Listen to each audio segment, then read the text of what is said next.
In the last 3 months, we've spent at least $200,000 on ads among the clients that we have in our portfolio right now. And in this video, I'm going to be breaking down our best performing ads. So I took a list of all the ads that have worked insanely well for us, ads that are seeing a 5x, 6x, even 10x return on the spend. And I broke down what was common amongst every single one of them. And I'm going to break that down for you step by step inside of this video. So if you are running ads for your online education business, if you are planning to launch ads soon, if you've never written ads before and you want to know what elements to include in your ads to make your ads work insanely well, then you will get so much value from this video. So let's just get into it. So if you've never written ads before, usually ads are broken down into like the hook, the body, and the call to action. So this is the structure for most ads, right? And there's more nuance to this. There's going to be more elements under the hook. There's going to be different types of body. There's going to be different ways that you present the offer and so on and so forth.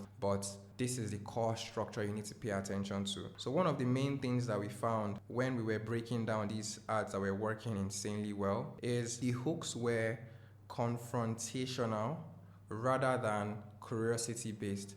So when I say curiosity based, you're trying to key into the psychology of the person being more curious to hear what you're about to say. Say for example, you start your hook by saying, did you know you could lose weight without doing cardio, right? That's an example of a curiosity driven hook. But we found that the ads that worked really well, they were more confrontational than curiosity based. So an example of what I mean by confrontational is, for the example I was giving before where I was saying, did you know you could lose weight without doing cardio? It will be stop using cardio to lose weight. That is more confrontational than did you know XYZ. Another one we found that really worked is, can I be honest about, right? So I could say something like, can I be honest about all these gurus that tell you to use cardio to lose weight? And then I go into the point I'm trying to make in the ad. Another example is, let me save you. So this one works really well. We say, let me save you 20 hours of your week that you're wasting right now doing cardio. You're trying to lose weight. So that one is very, very confrontational. So you're just getting right in their face and you're calling out something they are currently doing right now or a pain that they are currently experiencing, and you're being very confrontational about it. So those types of hooks tend to work really, really well for us over the past 3 months. Another example is, let me show you. So let me show you how you are making this mistake, or let me show you why this thing is not working for you, and so on and so forth. So we are very confrontational, like I said, and we are really trying to just get right in their faces, stop them from scrolling, and try to make them understand our point of view. When you're making these hooks, the type of hooks that work the best is, not only were they confrontational, there were also hooks that they tried to key in into either a pain the prospect was experiencing. So pain means here the situation they were going through, right? So situation could be, oh, they don't have time to spend with their kids. Could be an example of a situation. So you're thinking through situational pain points here. So if you don't have time to spend with your kids, let's go back to the example that we have here. Let me save you time that you could be spending with your kids. Could be an example of a confrontational hook that talks about a situation they are going through. So I'm just making stuff up here, but you get the idea. And then it could be a pain, like I said, about their situation, or it could be a false belief. So false belief is usually about their behavior. So things they're already trying to do to solve the problems they're experiencing. So it could be about pain, which is situation, or it can be about false belief, which is behavior. So behavior could be stop doing cardio to lose weight, right? Or stop eating only carbs to lose weight, or stop eating protein to lose weight, or whatever the case is in your industry. So we found that hooks that combine this confrontation style and spoke about a pain or a false belief the market is experiencing worked extremely well for the clients that we had. So you can play around with this anyhow that you want to play around with this, but just have it at the back of your mind that you want to make the hook very confrontational, and then you want to start with either a pain or a false belief. And pain here is situation, false belief is behavior. Now, when we go through the hook, the next thing is the problem, and that is the body. So one thing we found that worked, one thing we found that all the ads we ran had in common is they all explained the problem that the person was experiencing. So I'm not just saying, oh, being a nurse, you won't have time to spend with your kids.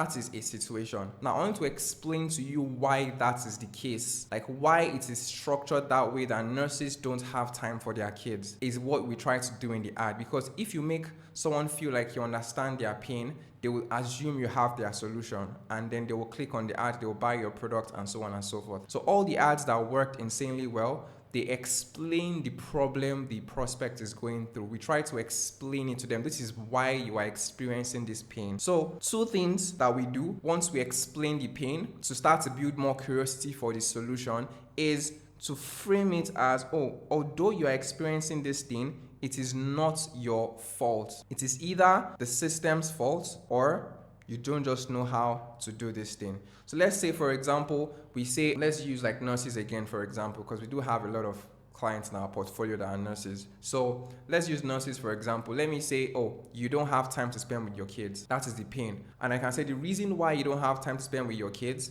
is because the way the hospital system is structured, they're structured to maximize revenue as much as possible. So they don't care about your freedom. They just want you to produce as much revenue for them as possible. So now we are blaming the system and not them. And then we can now open up our solution and try to bring up our solution to these people. So not only do we explain why they're experiencing the problem, we are also trying to make it so that it is not their fault. Now, if you are doing a false belief type of one, so for example, some nurses tend to think that, oh, if they want to get more financial freedom, for example, they need to get more certifications, right? So if you just add more certifications to your degree, you're going to be in a place where you are getting more financial freedom. That is a false belief. That is a behavior. So we had one ad that really crushed, and we started the ad by saying, let me save you $30,000 and 3 years of your life. That was a hook. So you can see how that is very, very confrontational.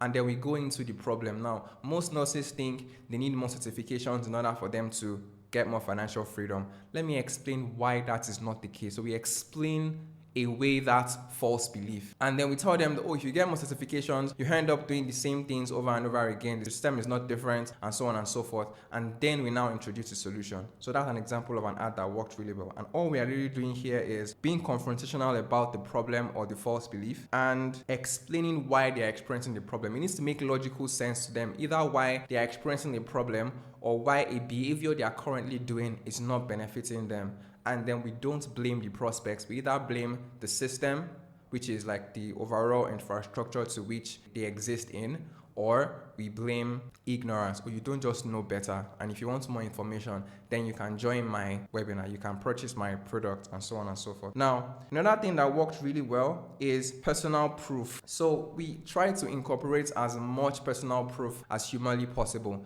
And personal proof here could be proof about the clients themselves, it could be proof about the client's students, and so on and so forth. So we want to incorporate personal proof. Oh, our average students get this type of results. Oh, I've been able to help over 700 nurses retire from the bedside. Oh, the average salaries is between this and this. We want to add as much personal proof as possible. Oh, I used to make XYZ before, and now I make Z, and now I make Y, and so on and so forth. So we want to incorporate as much personal proof as humanly possible. Let me use the earlier example for you again. So let's say I'm saying, oh, you don't need more certifications in order for you to get financial freedom as a nurse. I can say, oh, I used to be that kind of person. I also thought that I needed more certifications to get more financial freedom. I tried it didn't work out for me, and then I did XYZ thing, and here's my story, here's my situation. So personal proof really helped when it came to these ads. These ads really had a lot of personal proof incorporated in them. Next thing is, every single ad that worked insanely well, we did what we call removing constraints. So not only are we introducing a solution in the ad, when you introduce a solution, people will tend to have reasons why they think this would not work for them. It's just the game when it comes to ads, when it comes to marketing. So every single ad that worked well, we remove constraints as much as possible. Like, oh, you don't need startup capital to do this. Oh, you don't need to quit your nursing job to do this. Oh, you don't need extra certifications to do this. You don't need to be more than qualified to do this. You don't need a master's degree to do this, and so on and so forth. We are just trying to hammer in as much as possible in removing those constraints from the ads. So you can do this without XYZ. You can do this without like For nurses, for example, the big constraints they have is, oh, I don't have business experience. I don't have sales experience. You don't need sales experience to do this. We are really hammering on removing these constraints from these prospects' minds. So these things that I just showed you is what I found was the common traits that all our best performing ads in the last 3 months had for clients. So just to recap for you, first things first here is you want to make sure your hook is confrontational and not curiosity based. You can test it, but we found those really confrontational hooks tend to work better than the ones that are more curiosity driven. Like just call out a behavior, call out a situation, and be very direct and bold about it, and that tends to work really well. Stop doing this, let me save you this, let me show you why this. Just really hammering on being confrontational as much as possible when it comes to the hook. Next thing here is you have to explain the problem. So explain why they are experiencing a problem, or explain why a current behavior they are doing is not benefiting them. You want to explain that, and you don't want to blame the prospect. You want to either blame the system in which they operate in, or you want to blame ignorance. And then personal proof. Always find ways to incorporate personal proof, either from yourself or from your students. And then you want to remove constraints as much as humanly possible. So you don't need to do this to get this outcome. You don't need startup capital. You don't need business experience, and so on and so forth. So these are the main things. I hope you found value in this video. If you have any questions, leave them in the comments below. If you found value, make sure you like and subscribe. Thank you so much for watching the video, and I will see you in the next one. Peace.